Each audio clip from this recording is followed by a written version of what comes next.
Hello at all! Today we see the Goring gambit and especially the variation with d5. So e4, e5, d4, e takes d, knight f3, knight c6. This is a common position about the Scotch, and in this position we can try to play the gambit. We can usually this move is called or Scotch gambit or Scotch gambit or Goring gambit. So d5. In this position, the black could play d3, can refuse the gambit with the push, or can simply take the pawn. D takes c. If the black chooses to accept the gambit, the white two will have a pawn less, but we have a very good activity and a very good attack. But in this video, we see the variation with d5, so we focus attention about this move. The black so refused the gambit and proposed the trade, the pawn d for the pawn e, and in this position is bad push the pawn, because if I push the pawn e5, now the black can accept the pawn, and my position is not good because I have a pawn down, and at the same time I cannot exploit this diagonal, so this is a problem for me because I have a pawn less. At the same time I don't have a good compensation for this pawn, so it's wrong to play e5. For this reason, after d5, I have to take the pawn, so e takes d, queen takes d, and c takes d. Now the strategy of the black would be make pressure against d4. So a logical solution now for black could be bishop to g4 to make pressure against the knight on f3. The idea is simply remove the knight and take the pawn. So I play bishop e2, and this move is very good because I defend the pawn d4, because if bishop takes f3, it's not possible take the pawn for black, because if he takes the pawn, I can simply play bishop takes c6 and it's check, and at the next move I will take the queen, so the black loses the queen and loses the game.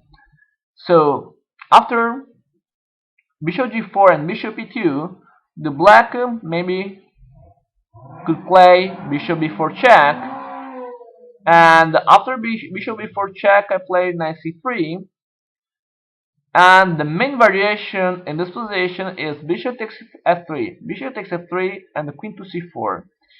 This idea is very interesting. The queen on c4 gives some problems. For example, avoid the castle, make pressure against the knight and against the pawn.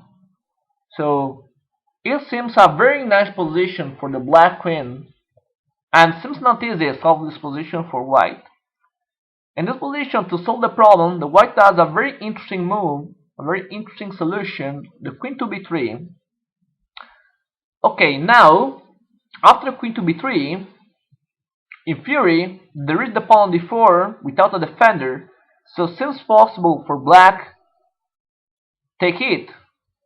Okay, we can see it, queen takes d4, but in theory, this pawn is poisoned, so if queen takes d4, I can simply play castle, and seems not good for black, the castle on the queen side, because I can simply break the castle with the trade bishop takes c6, so seems not good. So could be logical for black try to castle in the short side, and in this case could play knight g on e7, but I can simply take the knight takes c6 and play rook e1. After rook e1, doesn't work knight e7 for the simple move rook e4, and I can't take the bishop, so I take a piece. Doesn't work bishop e7 for queen takes b7, so seems forced now king f8. After king f8, I can play rook e4 with the simple idea to take two minor pieces for the rook, and to prevent it, the black could play or queen c5 or queen d6. If queen d6, I play bishop f4, queen c5 to defend the bishop, bishop e3, and if the queen go back to d6, now I have rook d1, and now the queen can't defend the bishop, and at the next move I will take the bishop with my rook. So now the white will be better because I take two minor pieces for the rook, and at the same time the black has a very bad position for his king. So now the white has a very strong position after this. It's worse for black. Play queen to c5 after rook e4. If the queen go to c5 and bishop e3, it's very bad queen a5 because yes, for now the black could defend the bishop on b4, but I have this nice variation with rook f4. I'm threatening the mate, so f6 for example to defend it, and now I have knight on d5, very strong for me. Now I'm attacking the bishop with three pieces, queen, knight, and rook. So seems forced to move the king, the black. Sorry, to move the bishop. And if bishop d6 or bishop e7, the white wins immediately with the simple move rook a4, and now the queen is trapped.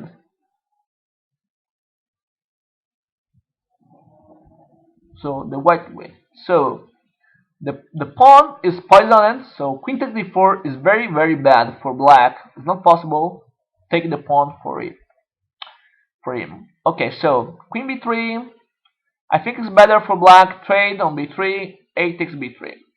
This position is very important.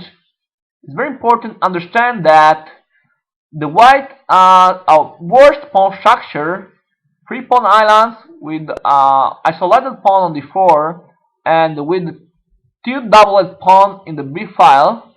But the white are a good activity because the white has the bishop pair, and because the white has a good activity with the rook on a1 in the a file. So the white, I think, has a good compensation for his bad pawn structure. So after a takes b3, for black it's possible or knight e7 to defend the knight on c6, or knight takes d4. If knight takes d4, I can simply take the pawn b7. If the fork with knight c2 check, I play king e2, and after rook takes a1, for me it's important play first check on c6 to force the king to stay on the center, and after king f8, if king d8, I have for example rook d1 and I take tempo more. After the king f8, I simply take the rook, and the black can take the pawn d3 with the knight. In this position, for this time, the black is a pawn up, but there is a problem because I can play, for example, bishop e3, and I'm attacking the pawn a7, so seems forced a5, and after a move like a5, I can play simply move like or bishop d5 or knight d5, for example. Also simply bishop d5, the knight is under attack, so knight c5, rook a1, and I can simply retake the pawn a, I think, with the bishop takes, rook takes a5.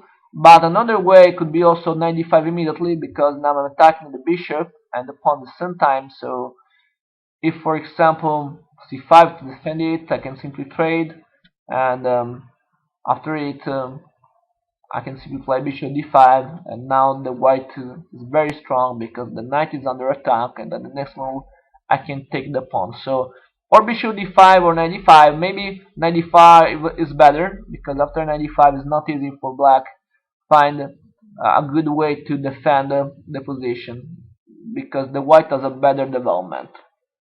Okay, so the variation with knight takes d4 is not a problem for the white. maybe it's better for the black play knight g on e7 so we can see it. So knight g on e7. Now the pawn is under attack, we can defend it with the bishop. The black can play castle on the queen side, and now the black is attacking the pawn. At this time, it's not a problem for the white, the pawn d4, because yes, it's true that the black has two attackers, but it's also true that one of the two attackers is also a defender about the pawn a7. So if the black takes the pawn, I can simply trade and I can simply go on a7. So if I play castle and knight takes d4, I can simply take the knight, rook takes, and rook a7. Very strong because I'm threatening now rook a8 to take the rook, and I'm threatening the pawn b7 with the bishop and with the rook. So now it's a problem this position for black. For this reason, it's not a good idea for black.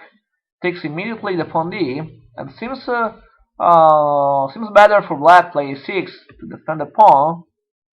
And in this case, the black has a problem because when the black will move the knight on e7, I can simply trade it, then bishop for the knight on c6, and I can take the pawn on a6. So now the black seems a little blocked, but now I'm a problem. I have to defend the pawn because the pawn is under attack, and a good way to defend it in theory could be rook d1, but seems a little passive. I want to place my rook on c1 to make more pressure against the enemy king. So a good way to defend the pawn d4 is play the simple move rook a4, because now yes, I'm not defending the pawn directly, but I'm attacking the bishop. So and the knight on c6 is a defender. So I'm attacking the bishop, and with this strategy I block an enemy attacker against the pawn d4. This position I think is good, and now I'm threatening, for example, push like d5, and for example, if bishop d6, I have two good ideas. I can play rook c1 to improve my rook positions, and a strategy for white could be go with the knight on e4 to c5, or trade the knight for the bishop, and play a position with two bishops against two knights. If the black play move like f5, seems also interesting, bishop to g5, with the idea bishop takes e6 to break the enemy pawn structure and to take the pawn a6. Because if h6 now, I can simply take the knight. It's not possible to take the bishop on c6. So seems versus this. So this could be a problem.